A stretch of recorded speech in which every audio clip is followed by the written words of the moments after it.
வறட்சியால் விவசாயிகள் உயிரிழப்பதாக சொல்லப்படுவது உண்மைக்கு புறம்பானது எனவும் அரசியல் காழ்ப்புணர்ச்சி காரணமாக பரப்பப்படும் தகவல் எனவும் தொழில்துறை அமைச்சர் MC சம்பத் தெரிவித்துள்ளார்.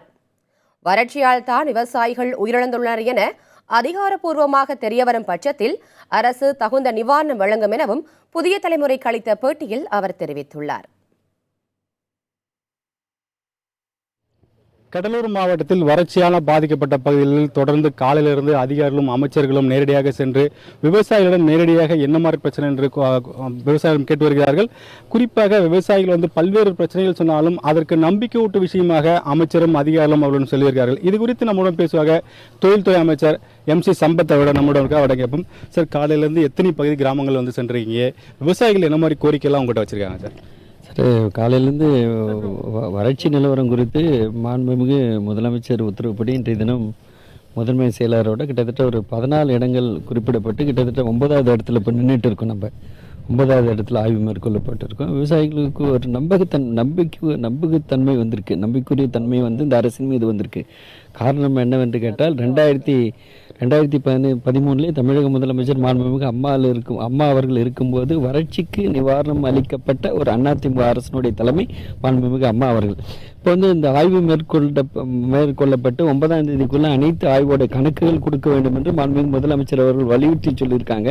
நாங்கள் இப்போ கணக்கெடுக்கும் பணிகள் மேற்கொள்ளப்பட்டுள்ளது. இந்த ஆய்வு மேற்கொண்டதின் காரணமாக விவசாயிகள் நம்பிக்கையுரியவர்களாக, இந்த அரசின் மீது மிக நம்பிக்கையுரியவர்களாக இருக்கின்றார்கள் என்பதை நான் தெரிவித்துக் கொள்கிறேன்.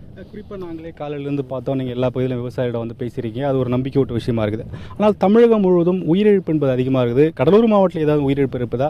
இந்த உயிரிழப்பு என்பது எப்படி நடக்குது? தமிழகம் முழுவதும் இந்த வறட்சினால் உயிரிழப்பு என்பது உண்மைக்கு மாறான தகவல்.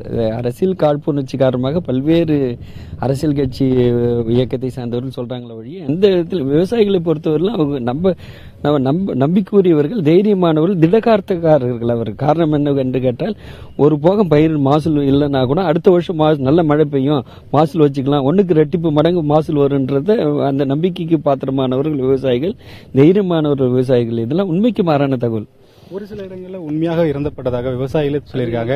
அதுக்கு ஏதாவது ஆய்வு செய்து நிவாரணத்துக்கு ஏற்பாடு ஏதாவது நீங்க பண்றதுக்கான வாய்ப்பு இல்லை இருக்கு? அது சார், அப்படி இது வறட்சினால் உயிரிழப்புன்றது கணக்கில் வரல சார். அந்த ஏதாவது கணக்கில் வரப்பட்டு அது உண்மை அங்க இருக்கிற revenue people, revenue officers, JD agriculture ஆபீசர்லாம் கொடுத்தா அது அரசின் கவனத்துக்கு கொண்டு செல்ல நிச்சயமா மாண்புமிகு அம்மா அவர்கள் யாரையும் மாண்புமிகு அம்மாவோடைய அரசு விவசாயிகளுடைய நலன் காக்கின்ற அரசு, விவசாயிகளுக்கு நன்மையான அரசு, விவசாயிகளுடைய எந்த விதத்திலும் கைவிடாத அரசு என்ற நம்பிக்கையோடு இருக்கணும் கேட்டு.